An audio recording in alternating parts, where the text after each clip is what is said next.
नमस्कार मैत्रिणींनो, कोणत्याही सणाला पुरणपोळी तयार करायची असल्यास पुरणपोळीची ही पद्धत पाहून घ्या, म्हणजे अगदी परफेक्ट पुरणपोळी तयार करता येईल. पुरणपोळी तयार करण्यासाठी मी इथे 2.5 कप चणा डाळ घेतलेली आहे. चणा डाळ 3-4 पाण्याने स्वच्छ धुवून घ्यायची आणि तिला 2 तास भिजत ठेवलेले आहे. डाळ ही भिजत ठेवल्यामुळे शिजताना ती अगदी मऊसूत शिजते. डाळ शिजवण्यापूर्वी त्यामध्ये 1 चम्मच तेल, 1 चम्मच हळद आणि थोडेसे मीठ टाकून घेतले. डाळ मी डायरेक्ट कुकरमध्ये न लावता पातेल्यात ठेवून मग कुकरमध्ये लावलेली आहे. डायरेक्ट कुकरमध्ये डाळ लावल्यास कुकरमधून भरपूर पाणी हे बाहेर निघून जाते, त्यामुळे कुकर देखील हा बराच खराब होतो. डाळ ही भिजवलेली असल्यामुळे कुकरला अगदी 3 शिट्ट्या दिल्या तरीसुद्धा डाळ आपली ही छान शिजते. पहा, डाळ अगदी आपली ही छान शिजलेली आहे. डाळ ही मस्त शिजलेली आहे. आता ही गरम असतानाच आपण ती वाटून घेणार आहोत. पण त्याआधी कट करण्यासाठी यातून मी अर्धा वाटी डाळ ही काढून ठेवलेली आहे. सर्वात आधी आपण पोळी तयार करण्यासाठी लागणारे पीठ मळून घेणार आहोत. त्यासाठी मी इथे 1 कप बारीक रवा घेतलेला आहे. असा हा बारीक रवा टाकून तुम्ही पुरणाची पोळी तयार करून पहा. अतिशय छान आणि अगदी मस्त होते. रव्यामध्ये आपण आधी 1 कप ते 1.25 कप पाणी टाकून ठेवणार आहोत. 5 मिनटं हा रवा आपल्याला तसाच भिजू द्यायचा आहे. 5 मिनिटांनी पहा, रव्याने सगळे पाणी शोषून घेतलेले आहे. आता यामध्ये अर्धा कप मैदा टाकून घेते. तो देखील आपल्याला चाळून घ्यायचा आहे. मैदा हा अगदी ऑप्शनल आहे. आपल्याला नसेल लागत तर तो नाही टाकला तरी देखील चालेल. यानंतर यामध्ये 2 कप गव्हाचे पीठ टाकून घेतले. गव्हाचे पीठ हे मी आधीच चाळून ठेवलेले होते. पिठात देखील आपण अगदी थोडीशी हळद टाकून घेणार आहोत. तसेच 1 चम्मच मीठ देखील टाकून घेणार आहोत. पुरणपोळी तयार करण्यासाठी पीठ आपल्याला असे छान मस्त सैलसर मळून घ्यायचे आहे. ते अजिबातच घट्ट मळायचे नाही. पीठ आपले हे मस्तपैकी छान मळून झालेले आहे. पहा, अशाच प्रकारे पीठ आपल्याला सैलसर मळून घ्यायचे आहे. आता या पिठावरती अगदी थोडे थोडे पाणी टाकून घ्यायचे. अशाच प्रकारे थोडे थोडे पाणी आपण पिठावरती टाकून घेणार आहोत आणि अर्ध्या तासासाठी आपल्याला पीठ हे भिजत ठेवायचे आहे. अर्धा ते पाऊण तास पीठ भिजायला लागेल. तोपर्यंत आपण इथे पुरण तयार करून घेणार आहोत. डाळीमध्ये जे पाणी आहे ते आपण आधी काढून घेऊयात, म्हणजे त्या पाण्याचा उपयोग कट तयार करण्यासाठी होतो. पहा, डाळ ही अतिशय गरमच आहे. त्यातले पाणी आपण सगळेच काढून घेणार आहोत. पुरणाचे पाणी मी एका वेगळ्या पातेल्यात काढून घेतले. आता ह्याच कढईमध्ये आपण पुरण वाटून घेऊयात. डाळ ही गरम असल्यावर पटकन वाटली जाते. अजिबात त्यामध्ये दाणा हा शिल्लक राहत नाही. मिक्सरपेक्षा अशा प्रकारच्या चाळणीनेच पुरण हे पटकन वाटल्या जाते आणि वाटायलाही सोपे जाते. पहा, पुरण आपले हे वाटून तयार झालेले आहे.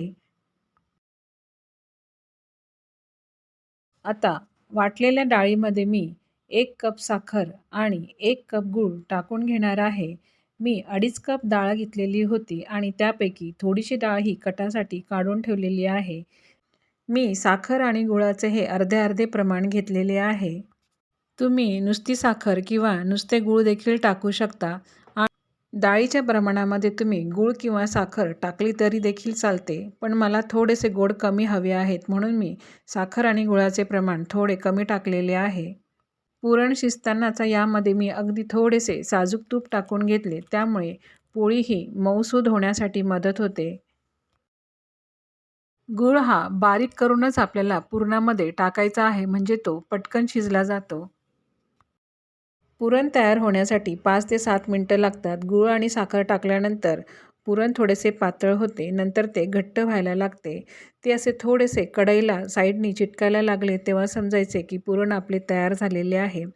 आणि त्यातही सोपा असा चमचा उभा करून बघायचा की तो हलला नाही, म्हणजे समजायचे की पुरण आपले तयार झालेले आहे. पहा, पुरण हे कढई सोडत आहे आणि चमचा देखील मस्त त्यामध्ये उभा आहे. पुरण तयार झाले आहे. गॅस बंद केला. आता त्यामध्ये जायफळ टाकून घेते. त्याचबरोबर यामध्ये थोडी सुंठ पावडर देखील टाकून घेते. जायफळ आणि सुंठ पावडरीमुळे पुरण हे पचण्यासाठी थोडे हलके होते, म्हणून ते टाकून घ्यायचे आहे. जायफळामुळे पुरणाला एक छान सुगंध येतो आणि चव देखील छान लागते. त्यात मी थोडीशी सुंठ पावडर टाकून घेतली आहे. आता सगळे एकत्र करून घेऊयात आणि पुरण गार झाल्यावरती पोळी तयार करायला घेऊयात. पोळीसाठी तयार केलेले पीठ आपण थोडेसे तेल टाकून पुन्हा एकदा ते मळून घेत आहोत आणि छानपैकी एकजीव करून घेत आहोत. ते थोडेसे आपल्याला आपटून घ्यायचे आहे, म्हणजे पोळी ही छान फुलते. चला तर पीठ देखील मळून झालेले आहे आणि पुरण देखील गार झालेले आहे. पोळी तयार करण्यापूर्वी आपण पुरणाचे असे गोळे तयार करून घेऊयात. पोळीचा जेवढा उंडा त्यापेक्षा थोडा कमी मी पुरणाचा गोळा तयार करून घेतलेला आहे. आता हा पुरणाचा गोळा आपण पोळीच्या उंड्यामध्ये छानपैकी भरून घेत आहोत. असे 1-2 उंडे पुरण भरून तयार केले म्हणजे आपल्याला पुरणपोळी लाटायला सोपे जाते, त्या पटापट तयार होतात. पहा, अशाच प्रकारे आपल्याला उंड्यामध्ये पुरण हे भरून घ्यायचे आहे. पोळी लाटण्यासाठी तुम्ही गव्हाचे पीठ किंवा मैदा किंवा थोडे गव्हाचे पीठ आणि त्यामध्ये थोडेसे तांदळाचे पीठ मिक्स करून लाटले तरी देखील चालेल. पहा, आपली इथे पहिली पुरणपोळी ही तयार झालेली आहे आणि एका बाजूने ती शिजली देखील आहे. त्यावर मी आता थोडेसे तेल लावून घेते. तुम्ही तेलाऐवजी तूप वापरा किंवा तेल किंवा तूप जरी नाही वापरले तरी देखील तुमची पोळी ही मऊ आणि अगदी लुसलुशीत राहते. जर पोळी तुम्हाला 2-3 दिवस ठेवायच्या असतील तर त्यावर तेल किंवा तूप हे अजिबातच वापरू नका. ज्यावेळेस तुम्हाला पोळी ही खायची असेल त्याच वेळेस तुम्ही पोळी गरम करताना त्यावर तेल किंवा तूप लावा, म्हणजे पोळी ही अतिशय मऊ आणि छान लागते. अशा प्रकारे पीठ मळून पोळ्या केल्यानंतर त्या आपण जितक्या लाटू त्या तितक्या पातळ होत जातात आणि लाटता देखील भराभर येतात. अशाच प्रकारे आपण सगळ्याच पोळ्या ह्या भराभर लाटून तयार करून घेऊयात.